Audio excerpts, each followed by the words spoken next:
Assalamualaikum warahmatullahi wabarakatuh. Alhamdulillahirabbil alamin wassalatu wassalamu ala asyrofil mursalin sayyidina Maulana Muhammadin wa ala alihi washabihi ajmain. Amma ba'du. Para kiai, para ulama, para teman-teman yang hadir di sini yang saya hormati. Di sini ada Kiai Haji Mas Duki, Bapak Yusuf Mansur, kiai yang bupati juga, Bapak Hafid. Yang saya hormati Direktur PKN STEN, juga Ketua Penasihat Aliman Dr. Dawud Arifan. Saya hormati teman-teman, karena dari awal ini ngaji untuk seneng ya, untuk farhah itu seneng. Tidak tahu saya bacanya Farhatul Aidin wa Falahul Faizin ya Pak Ketua, Pak Tamam. Saya cerita sedikit tentang seneng ya, Al-Farah ya. Dalam Islam seneng itu sudah ibadah. Jadi di antara ibadah terbaik manusia itu seneng. Jadi kalau analoginya kita dikasih rumah teman atau mertua atau guru atau siapa saja, hal paling menjengkelkan itu ya sudah dapat gratisan gerutu itu geremeng gitu. Nah ini kita sudah pakai buminya Allah itu gratis, pakai airnya ya gratis, pakai oksigen ya gratis, kok masih gerutu, itu sudah jadi hamba yang nggak benar gitu. Jadi bayangkan kalau kita pakai oksigen bayar, pakai buminya bayar, pakai airnya bayar semua, kayaknya kita tidak mampu membayar, dan kita sama Allah hanya disuruh ikrar, disuruh sujud. Pentingnya ilmu satu, bahwa itu akan menjadikan satu perilaku. Misalnya begini ya, dulu itu kiai-kiai Jawa zaman dulu itu berpatokan, karena dulu pemerintahan Hindia Belanda, seorang lagi masih pemerintahan Hindia Belanda. Itu dalil yang sering diutarakan itu, sebaik-baiknya umara itu yang datang ke ulama, terus sejelek-jeleknya ulama itu yang datang ke umara. Tapi semenjak pemerintahan Indonesia dan kemudian ditandai beberapa tokoh kayak Gus Wahid putra Kiai Hasyim jadi Menteri Agama, ada Gus Wahid putra Kiai Wahab juga jadi Menteri Agama, ada Kiai Fathur Rahman keluarga Mbah Maimun, keluarga Sarang juga pernah jadi Menteri Agama.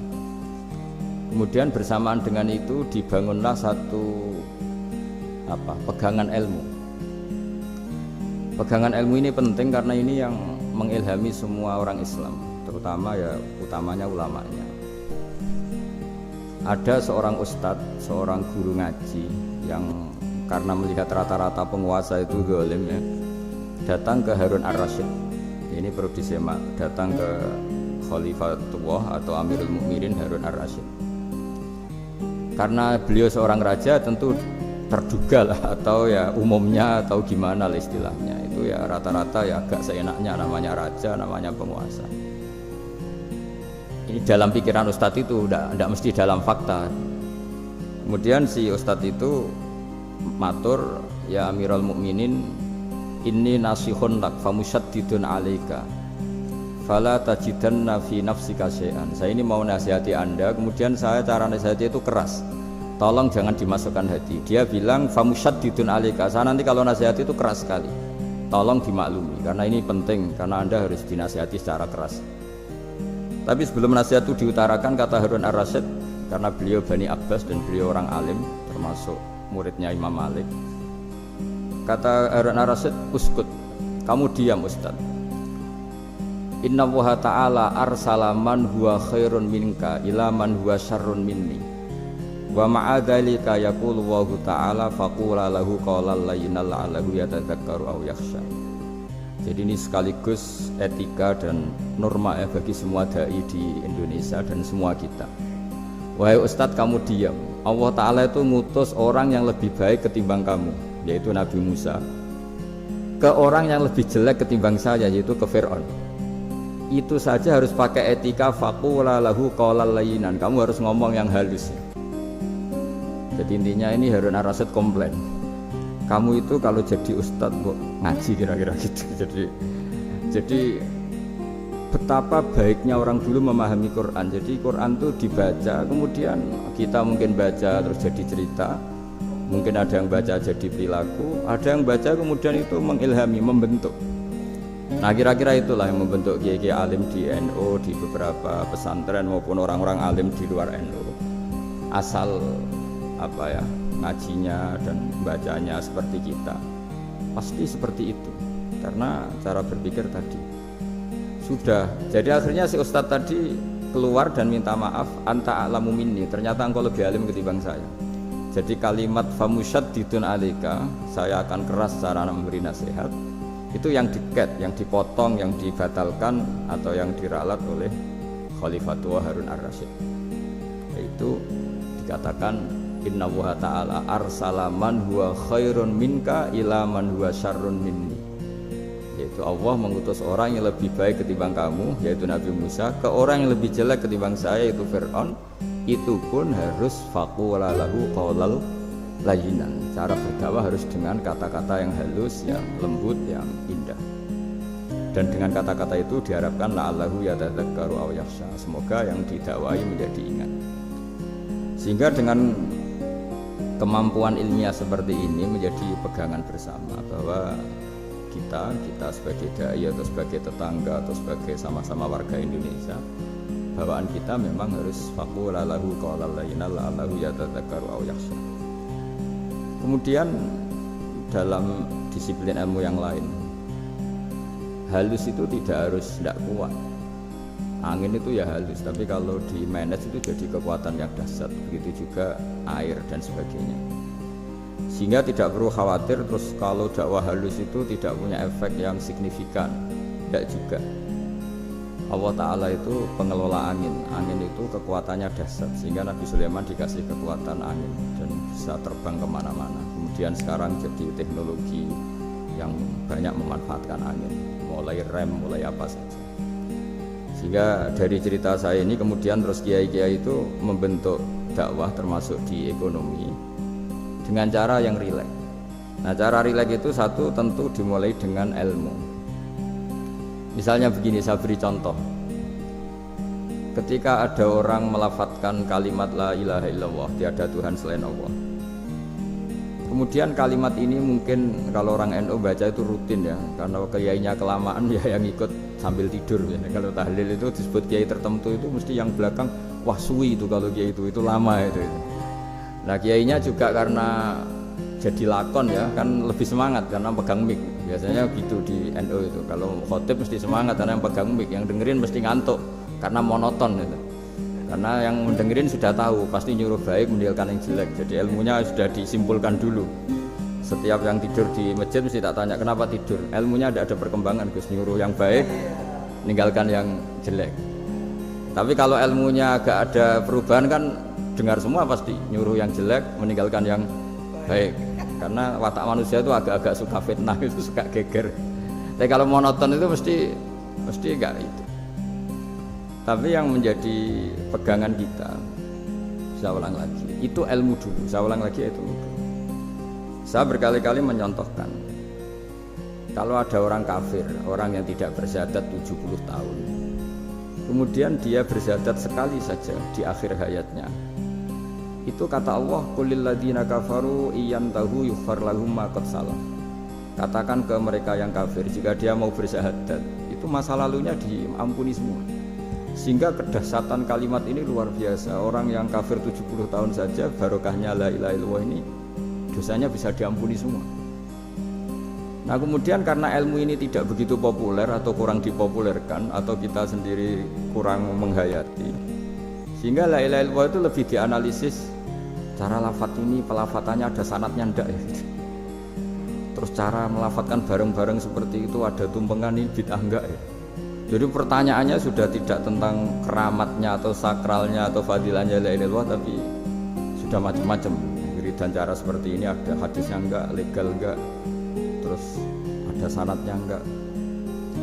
Jadi saya mohon semohon-mohonnya untuk teman-teman yang di Al-Iman itu harus ngaji. Ngaji itu nanti kamu tahu cara mandang sebuah ibadah atau perilaku atau apa sajalah tahu. Karena al-ilmu yurisul ahwal, ilmu itu bisa mengilhami cara pandang.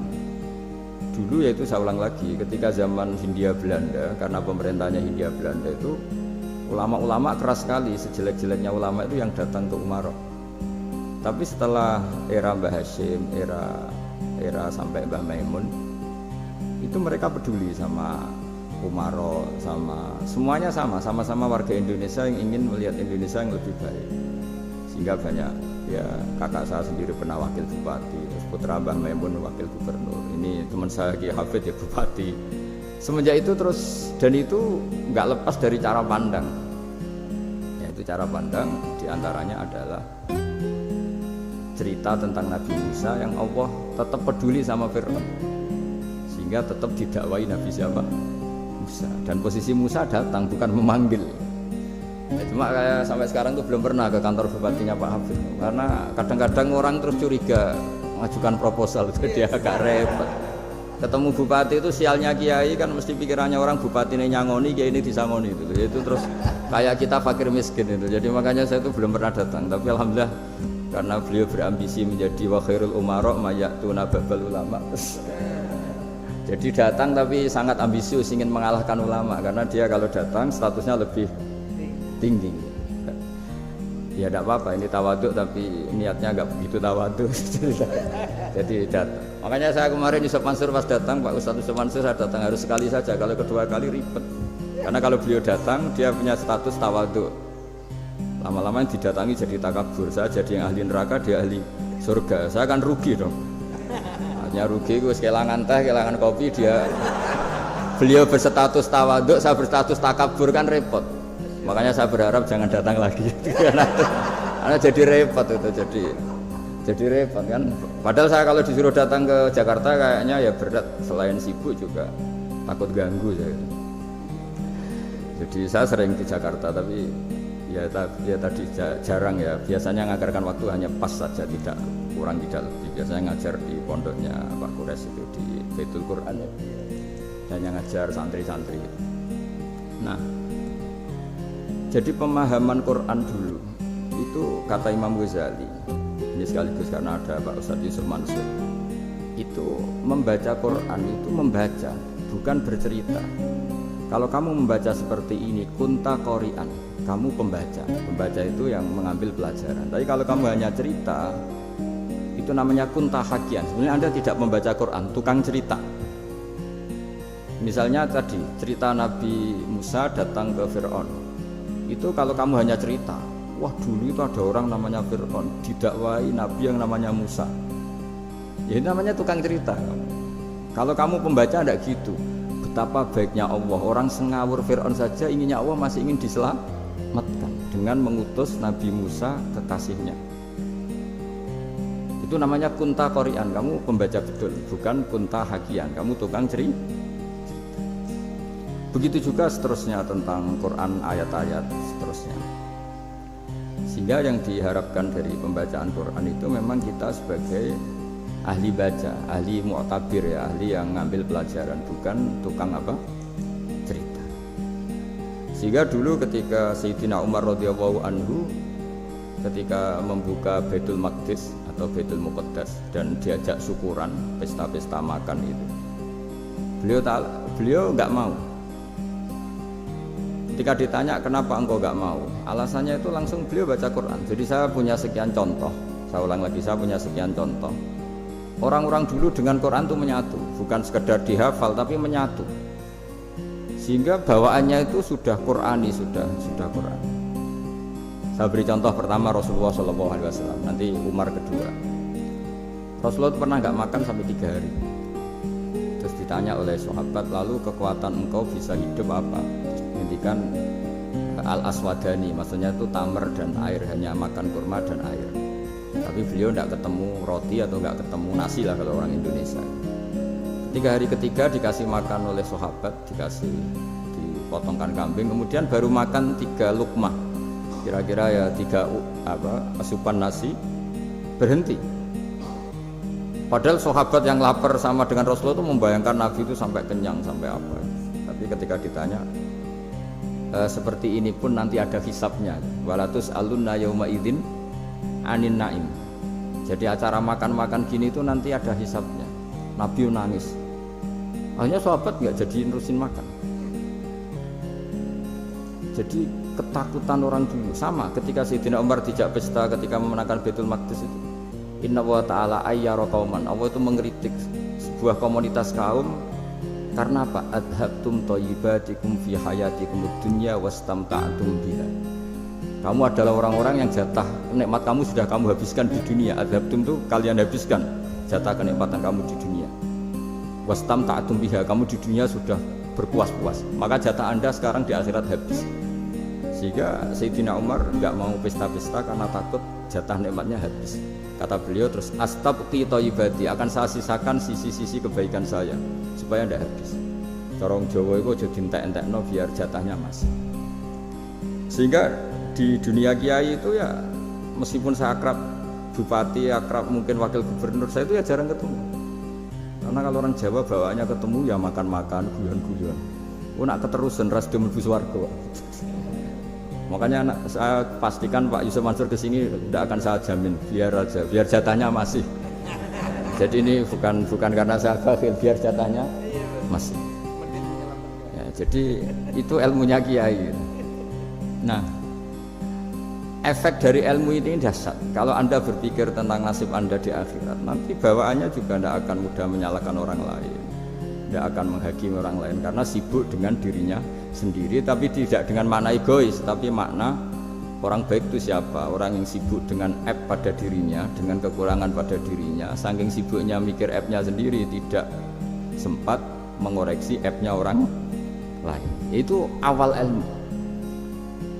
Ilmu itu tidak dimulai dari larangan. Kalau larangan karuan, tidak termasuk ahli surga orang yang suka mengadu domba, tidak termasuk orang baik yang cari kesalahan orang lain. Itu namanya pelarangan. Tapi ilmu itu di atas nahi, di atas pelarangan itu. Kamu punya kesadaran bahwa kamu itu yang penting selamat dulu, jangan memikirkan orang lain. Dengan makna bukan egois, tapi dengan makna supaya tidak menyalahkan orang lain. Nah, saya termasuk ya boleh dikatakan kiai lah, yang paling fanatik bahwa semuanya itu harus dimulai dari ilmu. Ya saya ulang lagi, dimulai dari ilmu. Nah, dari sini kemudian saya berharap Indonesia menjadi damai, menjadi baik. Itu bukan karena kita baik-baik banget, ya tidak mungkin kita ada nabi, tapi karena sudah sibuk dengan memikirkan kesalahan diri sendiri. Sehingga misalnya kita baca Quran, Rabbana dzalamna anfusana, lalu kita langsung ingat betapa hubungan kita dengan Allah itu harus ikrar dulu, merasa zalim dulu, merasa salah dulu.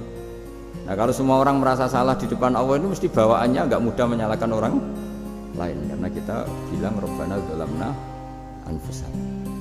Nah, itulah ilmu-ilmu yang mungkin banyak pembaca Quran tapi hanya baca, atau kalau baca ini tok disebut al-haqi, ahli cerita. Yang dibutuhkan tuh al-qari, pembaca kemudian mu'tabir, kemudian mau beriktibar. Seperti yang dilakukan tadi Harun Ar-Rasyid tadi. Inna wa ta'ala arsala man huwa khairun minka ila man huwa syarrun minni. Wa ma'adzalika yaqulu wa ta'ala faqula lahu qaulal layyin. Ya, kamu tidak usah memaksakan musyaddid keras sama saya, karena Allah Ta'ala telah mengutus orang lebih baik ketimbang kamu, yaitu Nabi Musa, ke orang yang lebih jelek ketimbang saya, yaitu Fir'aun. Itu saja harus beretika. Faqula lahu qaulal layyinan la'allahu yatadzakkaru aw yakhsha. Dan alhamdulillah bawaan kita sebagai orang timur atau orang Jawa itu kalau mau ngandani orang itu halus sekali. Di antara bentuk kehalusan kata-kata diceritakan di ayat lain ketika Nabi Musa ketemu Fir'aun. Dawuhnya begini, fakul, apa itu yang di juz 30, yang juz 30 ini yang bagian dari, kan tadi hanya fakul lahu qaulal layyinan. Lahu qaulal layyinan itu bentuknya apa? Ya, bentuknya apa? Itu Nabi Musa disuruh ngendikan sama Fir'aun, apakah kamu mau saya nasihati? Fakul halaka ila antazakka. Halaka itu pilihan, hal itu istifham, laka itu otoritatif. Jadi betapa santonya kalimat itu, fakul halaka ila antazakka. Jadi kalau dimaknani model Pak Hafid, model saya ngaji di sarang itu, halaka onoto iku kedue sira, berhak bagi kamu, berhak bagi anda, apakah Anda berhak loh mendapat nasihat supaya kamu